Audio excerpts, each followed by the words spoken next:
But how do you find, analyze, renovate, finance investment properties without getting ripped off? My name is Andrew Glisson. In 4 short years, me and my team built a portfolio of 200 rental properties in multiple cities as a hobby while working full-time. We took all of that experience and built a mentorship program called the Victory Strategy to unlock every step of investing in real estate. If that sounds like the opportunity you've been waiting for, look us up at thevictorystrategy.com.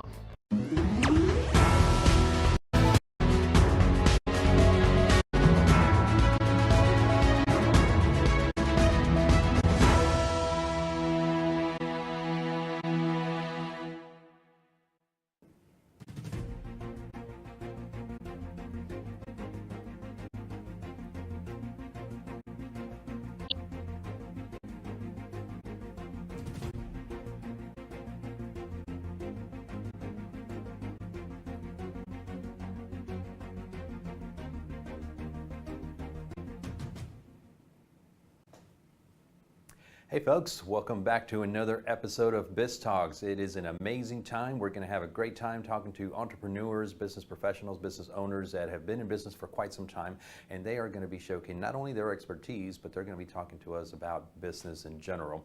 You know, they've been there, done that, so we want to learn from there, right? My name is Rick Gutierrez. I am your host and your business advocate, and I'm excited to be a part of the show to bring you tons of knowledge, different entrepreneurs, like I said, that are going to showcase their expertise. And we are excited for the lineup that we have today because we are going to be talking about a lot in the finance world for this particular segment. And it gives me great honor and pleasure to always have a great conversation with Miss Nora with Nora's Books. Welcome back to the show, ma'am. Thank you. Thank you for having me, Rick. I'm always, it's my pleasure to be here with you.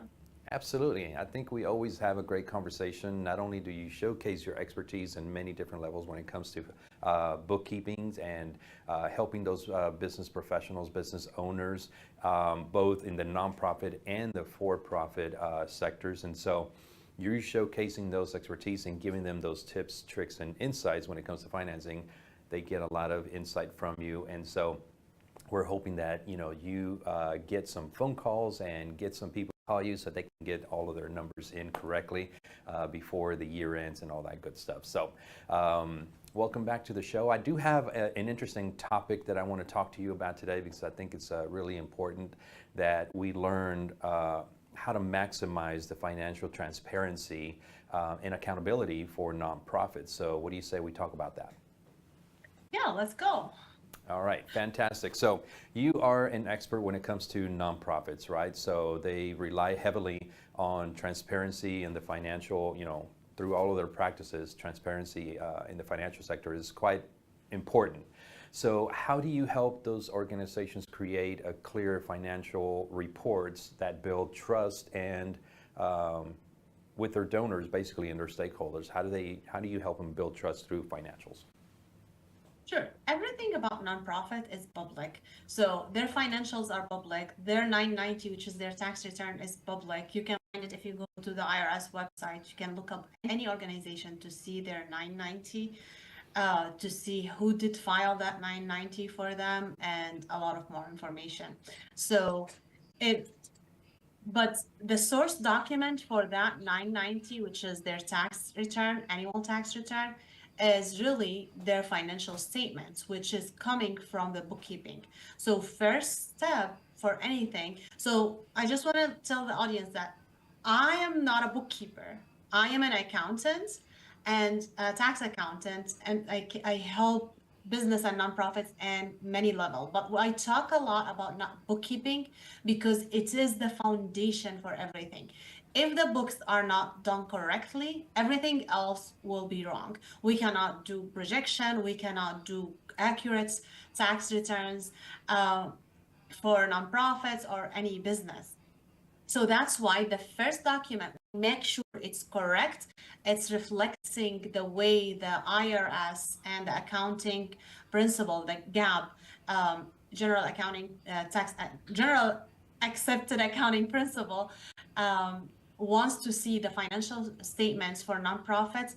How do they want this to be reflected? We make sure the books reflects that. This is why the first the first piece, even within the bookkeeping, is the chart of account. For nonprofits, they have to report each program alone, because this is the information has to be entered into their tax returns. And when they get audited, they want to see that each program is reported on its own. So the more transparency, the more accurate those financial statements are, the more accurate their tax returns is. And if I'm a donor, I would like, and I'm a knowledgeable donor who knows what I have to check each nonprofit before I go and donate for them, especially if I'm donating a significant amount.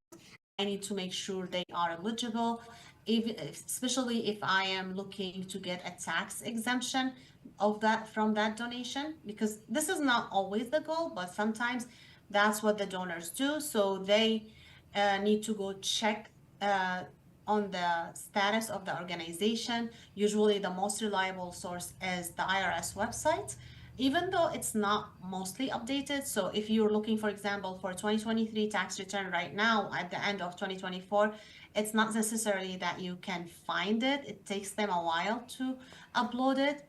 So you always, for the latest document, you can always ask the organization to provide that for you. So that's a document anyone can have access to. So when you have a professional doing that document for you, starting from the source documents, ending with the end result with your tax returns, this is how you show how professional your organization is, how transparent, how accurate your financial statements are, and how accurate your tax returns is. That will give the donor confidence that if they donate to you, they know how their money is spent, how their money is taken, because you're responsible enough to stay in compliance, to hire professionals to make sure all your financials are run correctly. I'm thoroughly impressed with your knowledge of all of this good stuff, and that's the reason why you're the expert, right? But there's one thing that you mentioned that kind of stood out a little bit for me, and that is, bookkeeping is the foundation of the health, the finance health of any business or nonprofits, right? Nonprofit is still a business, right? It still needs to be conducted in that way, but you're absolutely correct. I mean, if a business or a nonprofit chooses to go out and seek either grants or funding in any way, shape, or form, the first thing they're going to look at is going to be your bookkeeping. So I appreciate you sharing all of that experience and all of that great knowledge, but I believe you are correct. That foundation needs to be at its best. So there's another question in terms of how many nonprofits struggle with obtaining proper documentation. Nora, so what systems or processes do you recommend to ensure accurate financial tracking and compliance? So yeah, we're back here also to bookkeeping. You have to have a system in place. So using QuickBooks, for my preference is usually QuickBooks for accounting, but regardless of what system they are using, they have to use the system.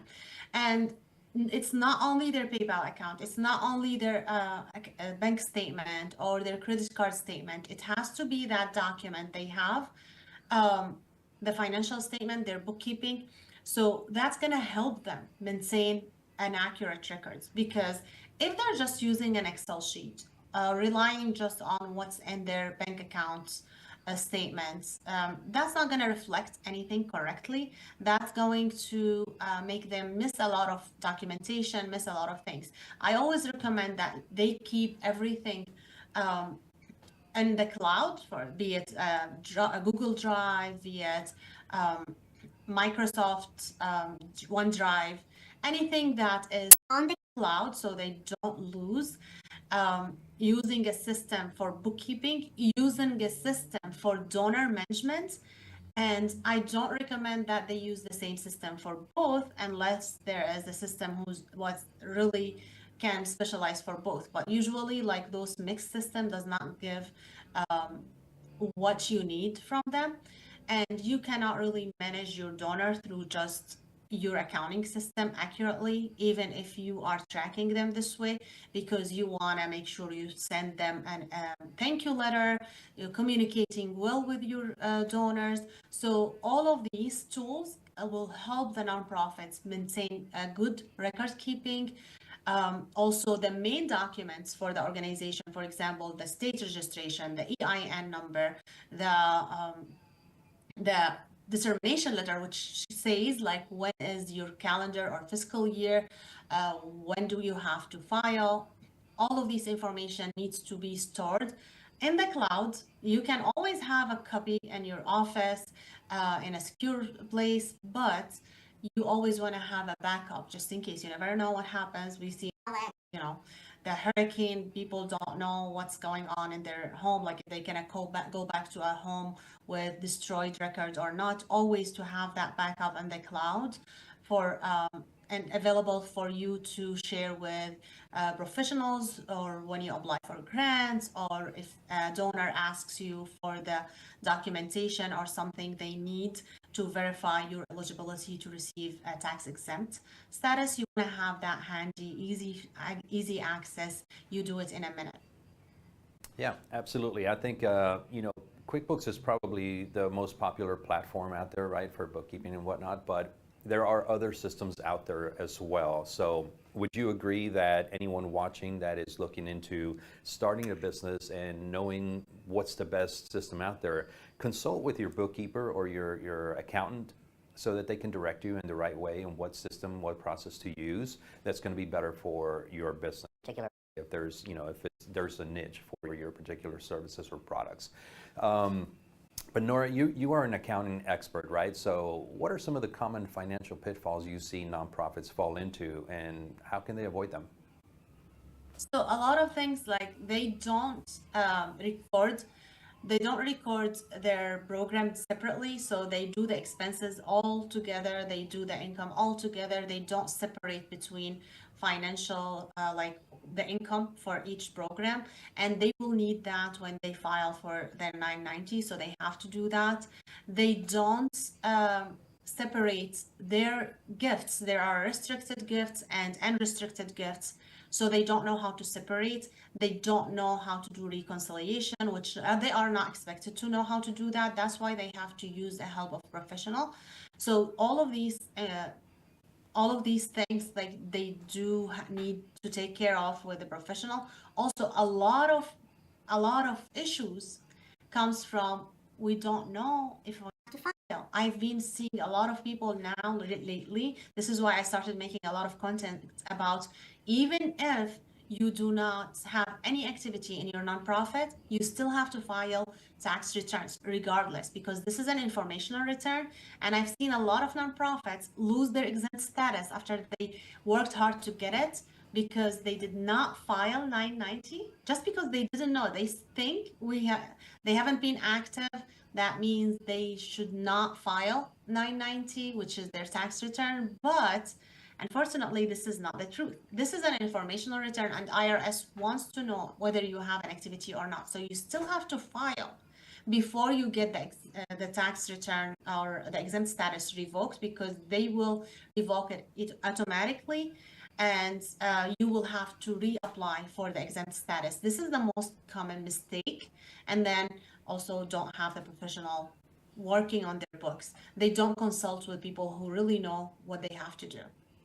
Absolutely. So just going to say it. I mean, if you're questioning whether you have to file or not, you probably need to call Nora and get in touch with Nora so she can help you and walk you through that.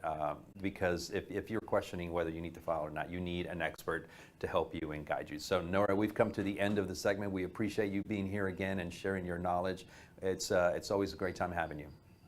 Thank you so much for having me. Always my pleasure. Absolutely, and we'll see you again in upcoming episodes, I am sure. All right, folks, so we've come to the end of this particular segment. We're going to take a quick commercial break. Stay right there. We'll be right back.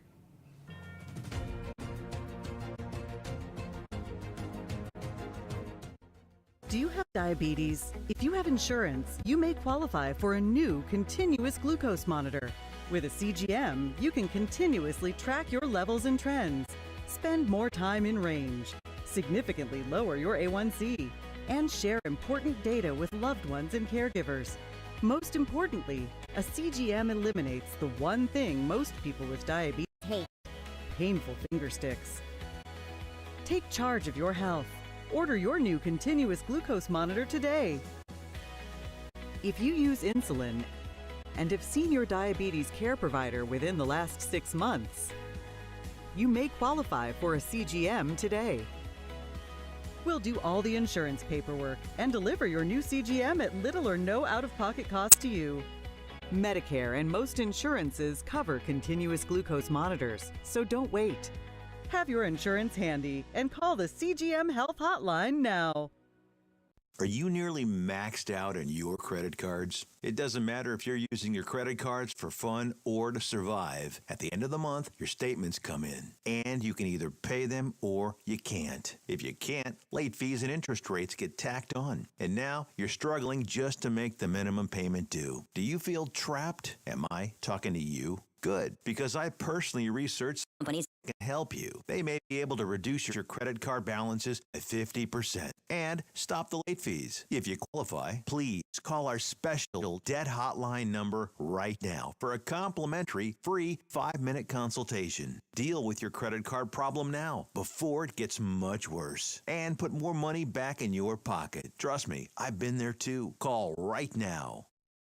Call 855-993-2096 right now.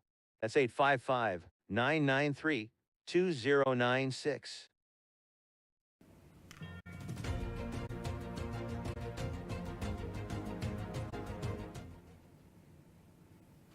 Hey folks, welcome back. Thank you for sticking with us. My name is Rick Gutierrez, your host for Biz Talk. We are having great conversations with business professionals, business owners who are here to showcase their expertise, and not only that, but also provide you with details about their business as well. So I've got one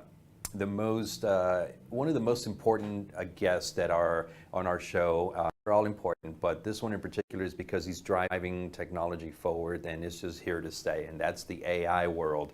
And that's none other than Dr. Badu. Welcome back to the show. Hi, Rick. It's great to be here.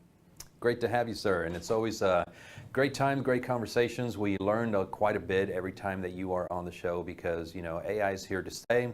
And I don't know if you saw or not, but a lot of AI, a lot of information, technology, data is driven and passed along even in rocket boosters. I don't know if you happen to see that SpaceX was able to catch their booster for the very first time. It was unbelievable to see that. But, let's say that there is or there's not. I really don't know how much AI there is in technology like that. But just in business in general, the future of AI is well driven first and foremost in business innovation, right? So business innovation is being driven to the next level thanks to AI. So I think it's one of the important questions that we need to have, and ask the experts like yourself is, AI continues to evolve, right? And it's at an incredible pace because we saw that in many different aspects of business and, rocket boosters potentially. What do you see, as the next big innovation in AI technology that will revolutionize business operations particularly? Yeah, I think, that's a great question. And it's one that, I get asked all the time. And it really, there's no simple answer to it. However, kind of take a step back and you say, okay, what are we doing today? And, folks like ChatGPT and others continue to release these new models, and you're being, really bombarded by so much, information from an AI perspective. Oh, we use Meta, go do this, go do that. I think what's eventually going to happen is it's going to just fundamentally get easier to use it because folks don't know that they're using it. And from a business perspective, that's got great, benefits to it. And it's also a challenge because, you want to use it, you may not know how to use it, and you're trying to do a lot of different things with it.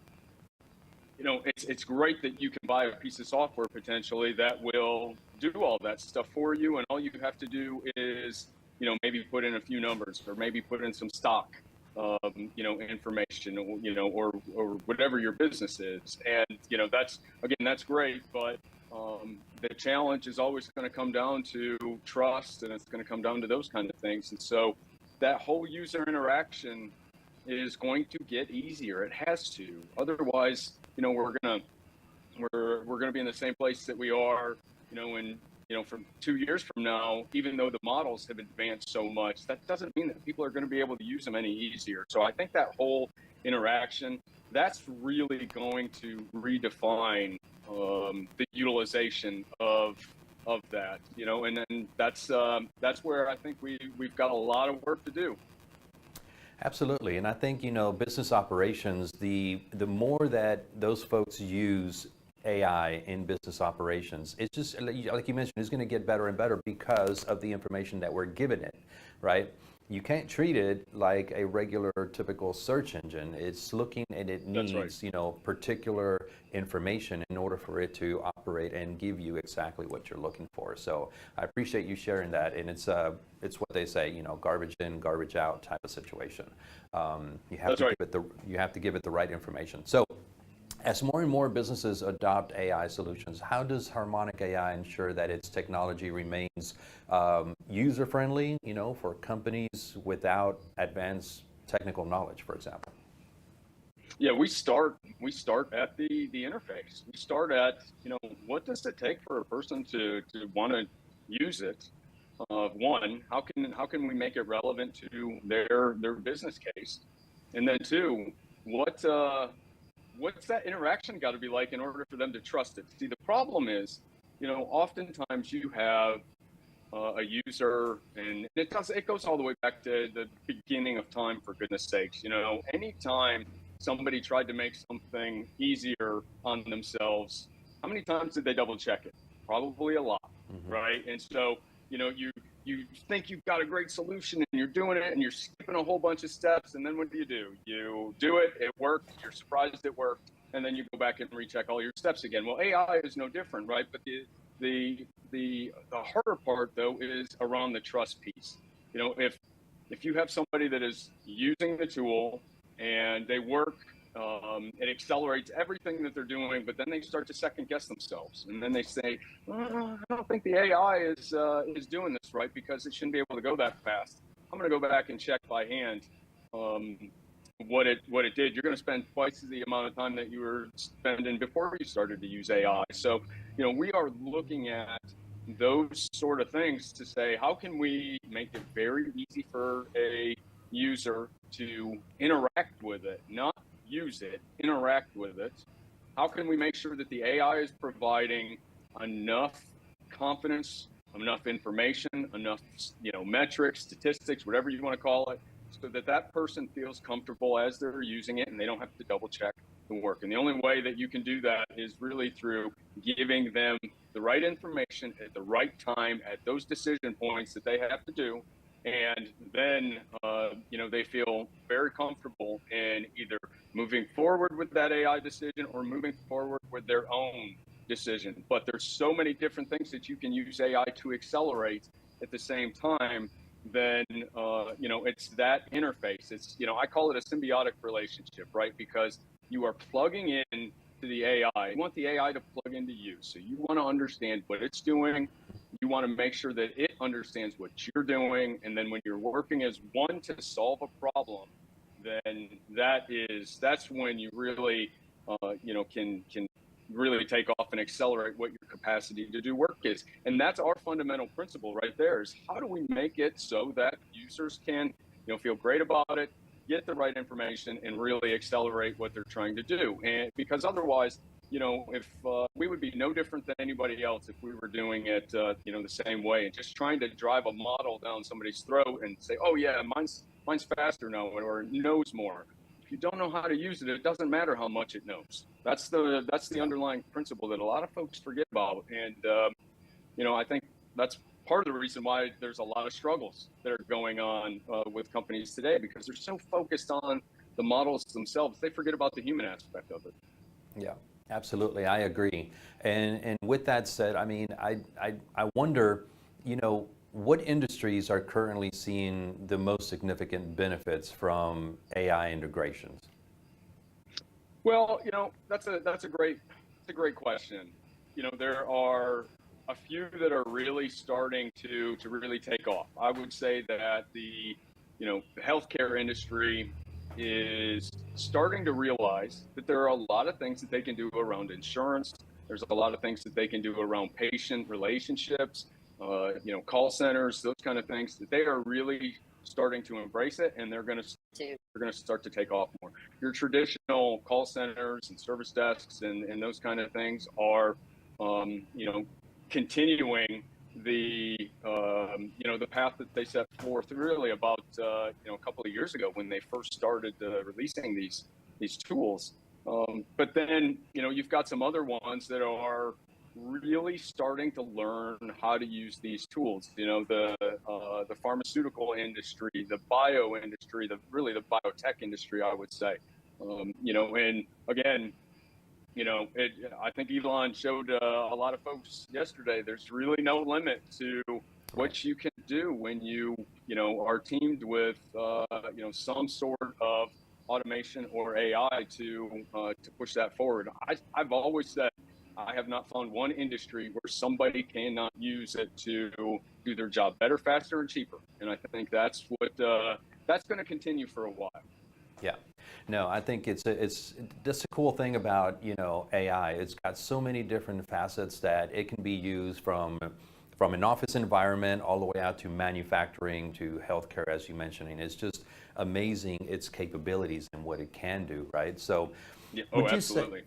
Yeah, and so I wonder if you don't have to give a name or anything, but is there like a particular client of yours that you've recently helped where they were able to implement AI, where you saw that business transform from just applying AI technology into it?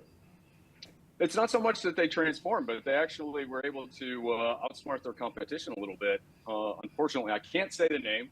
However, what we did is we used AI to build some models of what their competition was going to do, what we thought they were going to behave like, and what we thought they would come in from a cost perspective. And, it really gave them the ability to fine tune what they were offering. It was these sort of things are very price, sensitive. And so the more information that you can, provide, the better that you can understand what your competition is going to do, the easier it is to make your own decisions. And we went through and generated, almost about 350 different scenarios in how their competition was going to react and bid and do those kind of things. And, they came in, they got the price right, they got this, the technology correct, and, really hit a home run.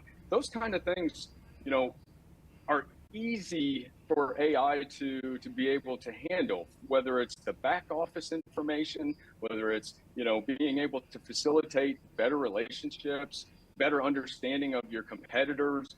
That's a huge advantage. And oftentimes people don't think about that because it's not, the whole, state of the art maybe, but why does everything have to be state of the art when it can solve time and, help you with time and give you a great solution? If we would focus more on applying it to things that we can do with it right now, I think everybody would be in a much better place. Absolutely. I agree with you. This conversation can go on and on and on, particularly about, the rocket booster being caught midair. But Dr. Vanilla, awesome. This is really awesome to see that. And I'm glad that I was able to see it, at least on TV. I wasn't there in person, but that's a piece of history there. But anyways, we've come to the close of this segment. And like I said, these conversations can carry on, as you and I can carry, this conversation forever. But we'll have to pick it up at a different segment because we did come to the end of the segment. So I want to thank you for being here. It's always a great time to have you. Yeah, I appreciate it as always, Rick. Great seeing you. Yes, sir. It's good to see you as well. All right, folks, we're going to take a quick commercial break. Stick right there. We'll be right there.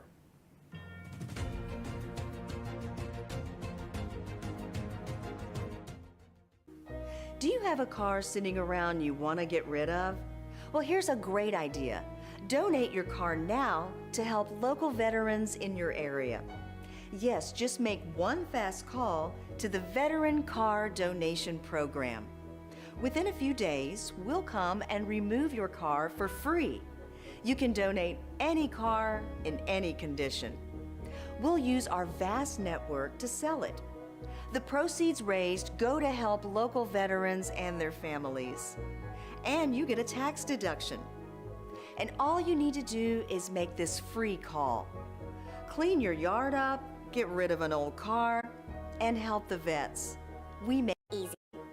Make this free call now. Book your fast and easy pickup. Call the Veteran Car Donation Program now.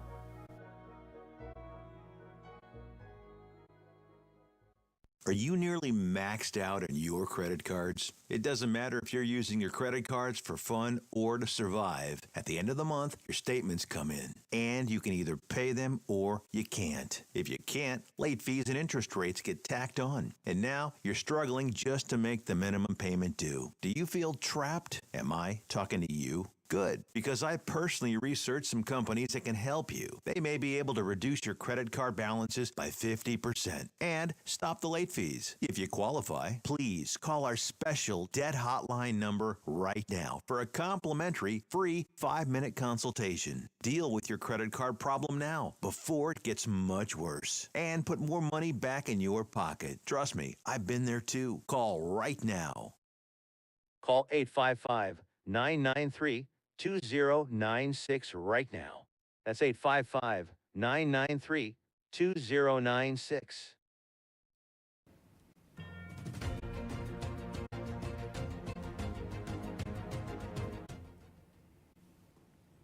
Hey folks, thank you for sticking with us. Welcome back.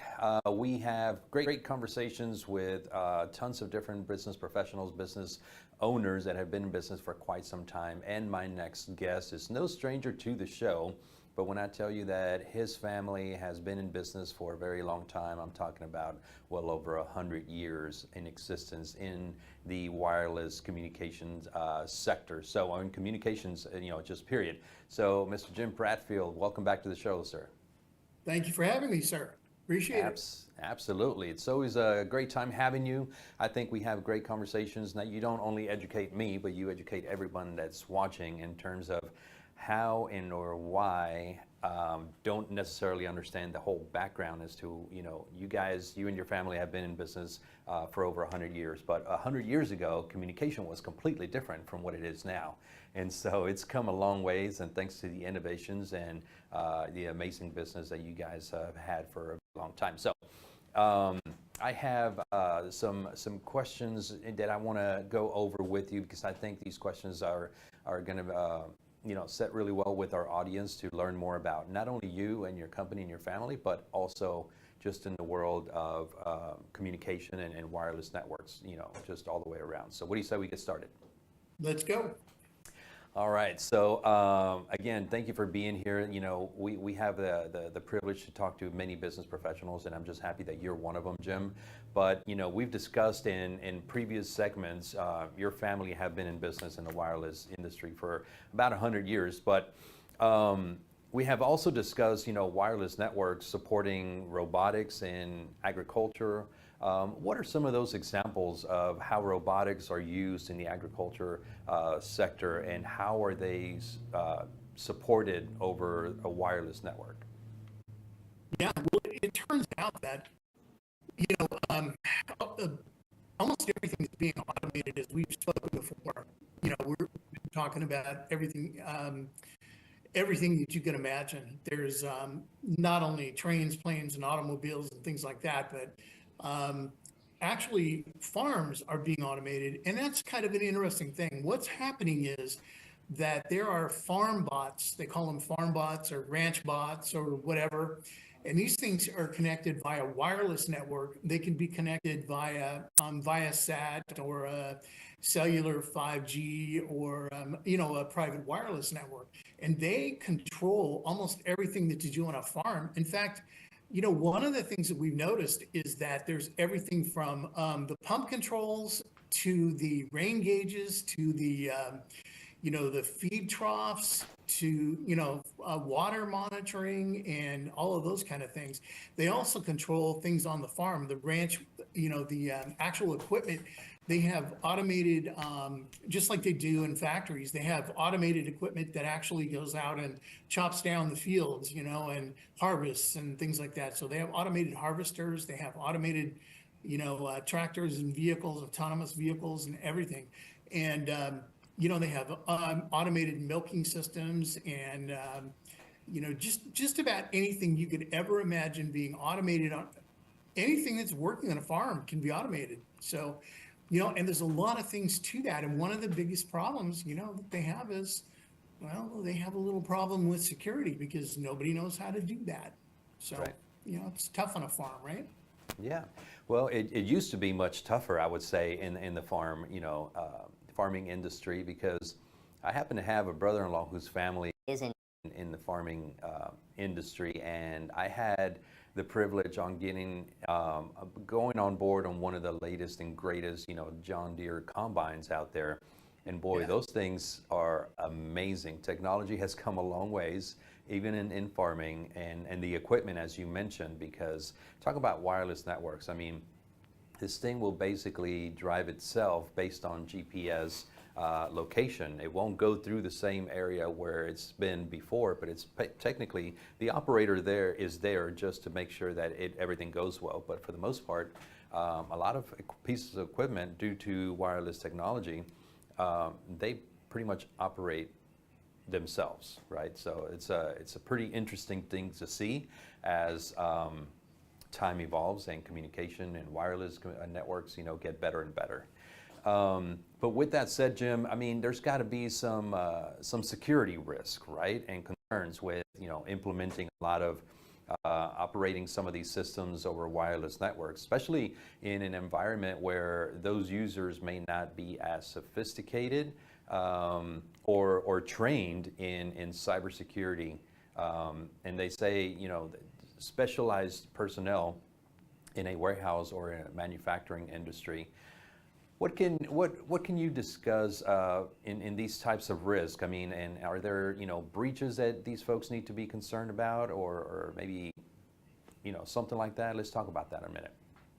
Yeah. So what happens is that almost everything is controlled through the guy's computer system, right? So he's sitting there in his office, and the average size guy is probably has 4 or 5 tractors, for example, and 8,000 acres of land, and some whatever he's growing. He might be raising cattle, he might be raising pigs, he might be growing crops and things like that. But whatever he's doing, he's going to have all of his systems automated. It's going to be up in the cloud, just like all of our stuff is, right? So like his email and everything.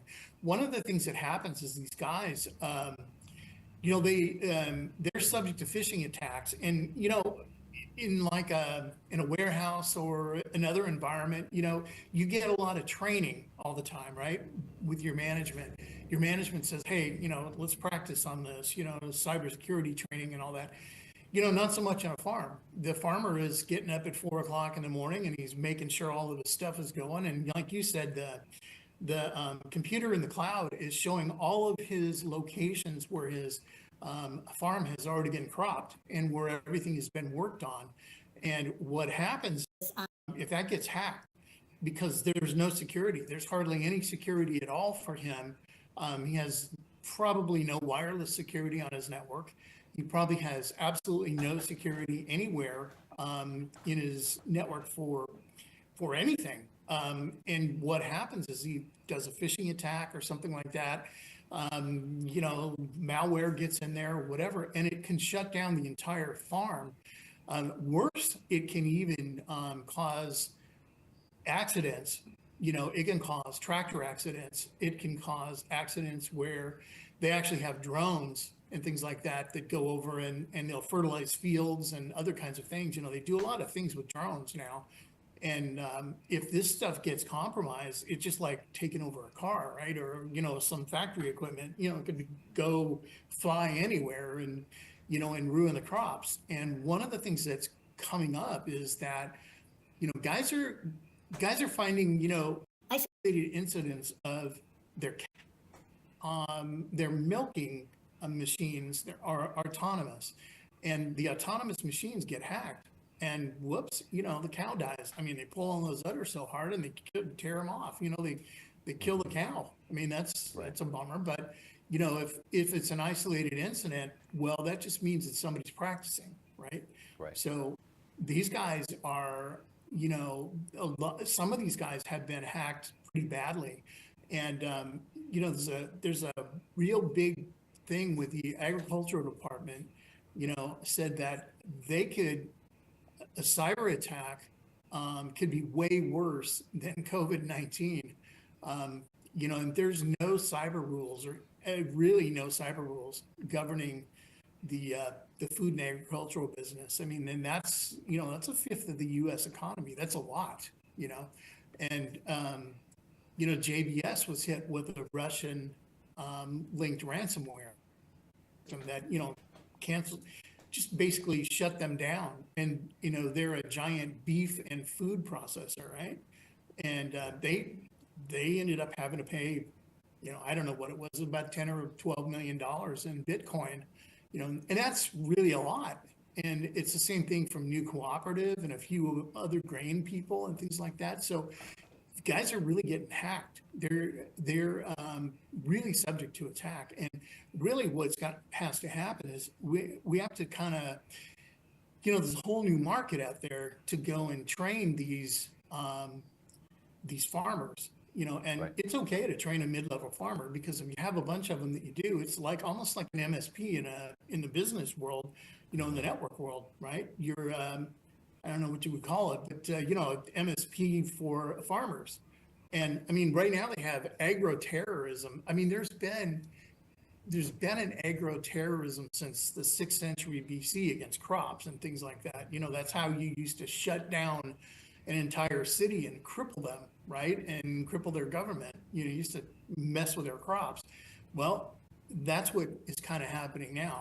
So that's a really big deal. And I think, there's got to be a lot more training, and a lot of people actually have to look out for that. And it's a new market for guys like us, so I think it's a really good opportunity. And, it's got to be done to be safeguarding people. Yeah, I mean, I think it's just one of those things to where, there's got to be some requirements, right, in place to that, nothing gets hacked or nothing gets breached or anything like that. So there's got to be some cybersecurity and policies that need to be put in place, as I mentioned, so that those particular industries, agricultural, farming, and all those industries can, be a little more secure. We definitely don't want a runaway combine, right, going down the street because it's been hacked. And I don't know if it's happened before, but it sounds like it possibly could have happened. But with that said, Mr. Bradfield, let's talk a little bit more about, these topics are important, and I think, as businesses continue to grow, their wireless networks need to be and continue to be, they need to be secured at all times. So for those folks that are watching, how can they get in touch with you to set up an appointment, a consultation, or something like that? Yeah, in fact, it's real simple to get a hold of me. You can call me at 925-382-0410. And you can also email us at jbjr@naswireless.com. And I actually answer my own email. And then you can also, look at us on the website there, naswireless.com. And, we'll more than happy to give you a free consultation as to what kind of things you may be looking at, especially if you're on a farm, because my family throughout Southern Illinois runs farms and farm machinery. I grew up around that thing, so I'm real familiar with farms, just about any kind of thing that you can imagine. So, I'd love to help anybody that wants to get help. Okay, fantastic. Well, thank you so much for being on the show. We've come to the end of the segment, but your expertise and your knowledge, and kudos to you and your family for being in business for such a long time. We definitely appreciate you being here. Appreciate it, man. Thank you. Yes, sir. Well, and we'll talk to you soon, I'm sure, in upcoming segments. All right, folks, we're going to take a quick commercial break. We'll be back with another subject matter expert. Stay right there. We'll be right back.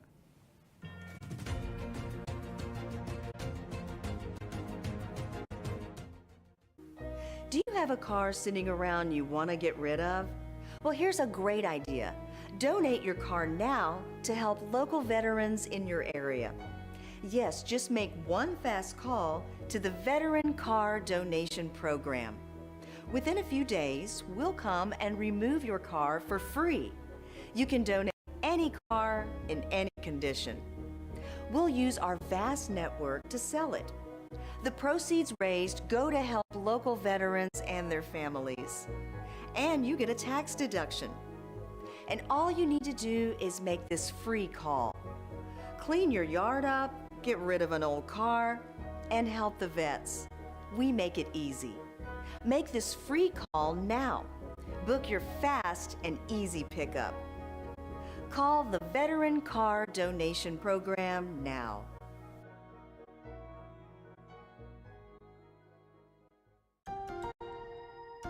If you're on supplemental oxygen, heavy and awkward tanks can be a burden. Now you can leave home and leave the tanks behind with Inogen, portable oxygen therapy that moves with you. With my Inogen, now I'm able to do the things that I've always loved. I just press the button here and there's my oxygen. Inogen systems are so small and light, you're free to leave the house without the hassles of an oxygen tank. I could play golf again. I could go grocery shopping. I'm free again.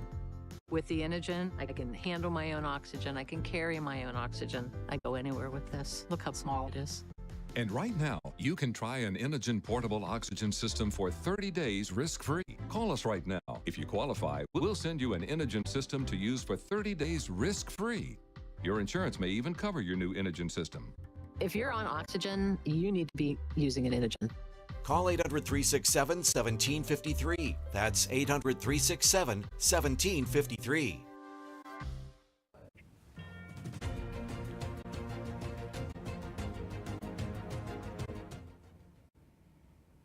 Hey folks, welcome back. Thank you for staying in, tuning in, and staying with us. My name is Rick Gutierrez. In case you're just now tuning in, my name is Rick Gutierrez. I am your host and your business advocate, and we are having a great conversations with so many different business professionals, business owners who have been in business for quite some time, and they know what they're talking about. They've been there, they've done that, and they're here to showcase not only their expertise, but also, you know, conversate with us and teach us a little bit about their journey in business. And this week, I'm bringing back my good old friend, Dr. Alan Bedell. Welcome to the show, sir. Hi, Rick. It's great to be here. Yeah, it's always a great time having you. We learned a lot about your profession, about you, about your company, which is Harmonic AI, and I know that you guys are doing some fantastic work out there in the world of AI, and you guys are revolutionizing basically the way that businesses are moving forward with AI. And I want you to talk a little bit more. We've talked about this in a couple of other shows, but there are so many different things that are happening within AI for business that I think it's crucial that we continue to have the conversation as to what is the latest and greatest. I know that a lot of AI platforms recently went through some updates, right? So walk us through what Harmonic AI is doing and helping businesses stay on track with bringing AI to their business.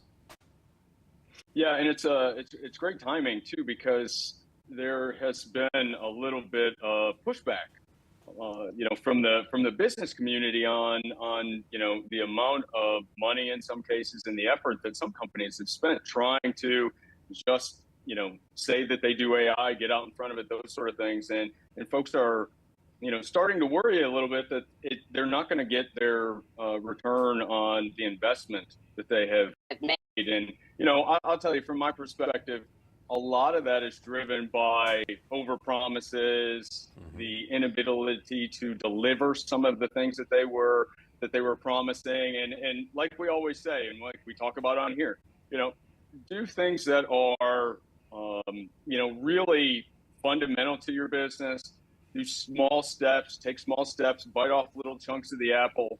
And that's the only way that you're going to be successful. And what we're trying to do at Harmonic is we're trying to make that, that teaming between AI and the human really seamless and very easy for anybody to use. So there's all this buzz about these large language models, and they're changing. And of course, October 2nd, OpenAI is going to, have some changes with their updating their model. The same thing. These models are updating so often, you can lose track of them pretty quick. But we are taking a lot of that challenge out of the business owner's hands and really letting the computer and the AI do most of that. And so their experience, whatever they're deploying it for, is seamless. Absolutely.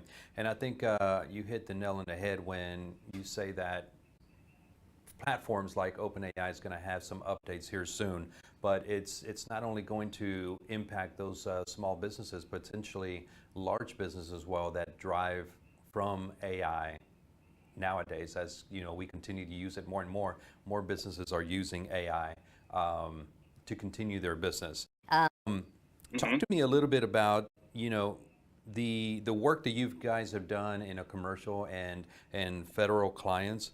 You guys are changing business, and integrating a lot of AI into those operations. And how does Harmonic AI address these challenges to ensure a smooth adoption and with maximum impact for these businesses? Yeah, that is the thing, because we always say that you have to have AI in the loop with a human. A human's got to be checking it, it's got to be interacting with it and watching it. And that's not a seamless process. It's not easy. It's not intuitive.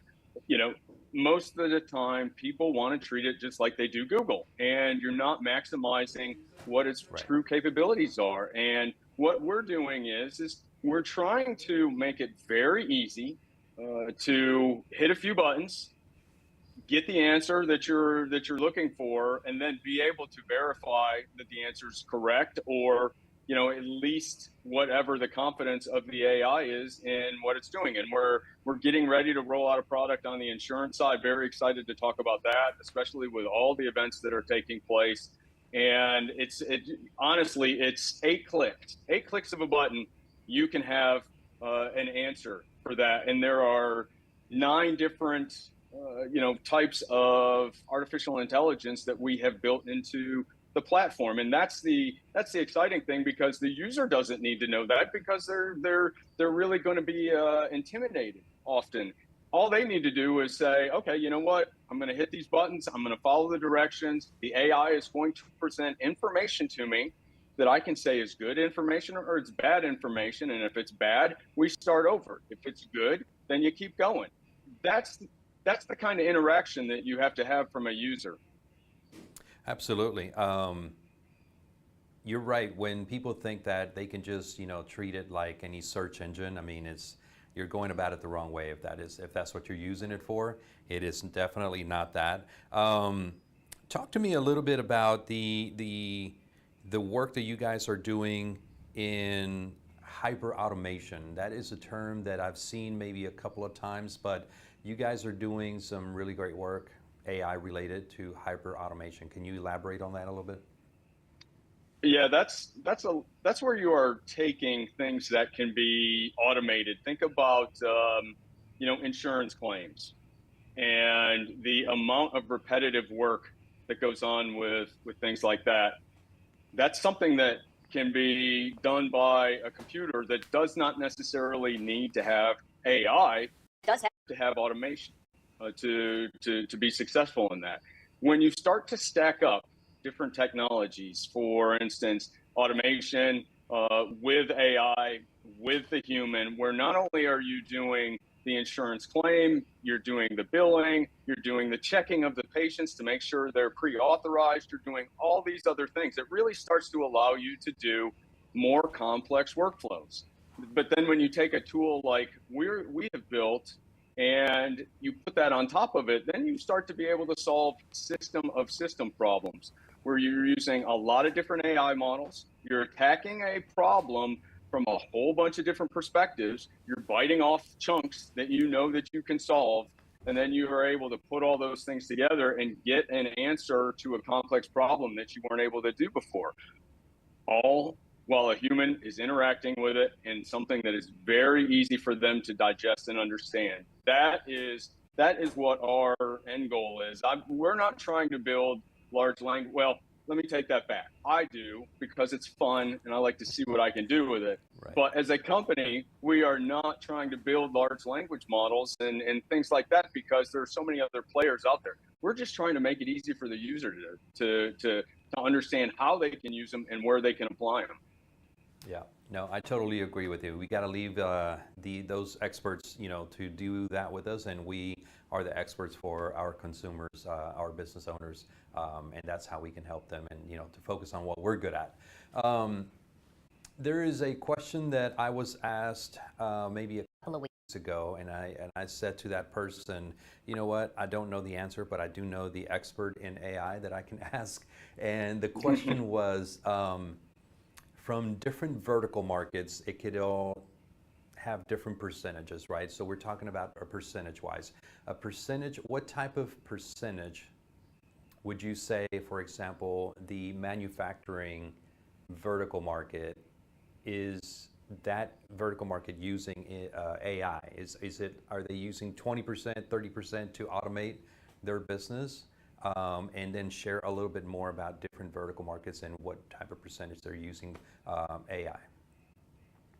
Yeah, that's a great question. The manufacturing industry has been really leading the charge for a long time from a robotics perspective, right? All the things that they have built, these assembly lines, and they're all machine run and checked with OCR for defects and that sort of thing. If you look at the manufacturing process by itself, you're probably looking at anywhere from 70 to 100%, depending on what it is that they're building. That's phenomenal. But there is no other vertical market that is anywhere close to that. I mean, you start to look at the financial market, and you can say, okay, a lot of these algorithms that are out there, these trading algorithms are using AI, and some are using, of course, a lot of automation. And so they would probably be the next highest. But, trading stocks and doing those kind of things from a pure market perspective, if they're at 50%, then I would say that would be a win for them. Nobody else is probably even close to that. You look at the healthcare market, you look at the insurance market, you look at some of those other markets that are out there. Government is a market as well, right? And the amount of AI that they're using it can't be more than 20%. And the reason is because a lot of these systems that they have are so old. A lot of the data they have, they think they have so much data, but the problem is that it's not the right kind of data. It's not clean. There's so many problems with it, and then you can't use it. And they have a lot of challenges to overcome before they can really start to pick up that pace. They're working on it. Everybody has been for about the last 5 years, but there's a long way to go before they are, able to catch up to, what I would say those real industry leaders are going to be. And then, taking a step back, if you even go down a little bit, one layer deeper than that, and then you're starting to talk about, supply chain, you're talking about logistics, you're talking about, specific services in healthcare, then you can start to bump that up maybe a little bit. But it's still a challenge for these folks, because it's not easy, one, to overcome some of the security challenges that AI and large language models in particular can have. So that's a barrier to entry in a lot of cases. That's what the federal government is finding out, right? Because there are challenges with that. Now, there are some that are doing fantastic.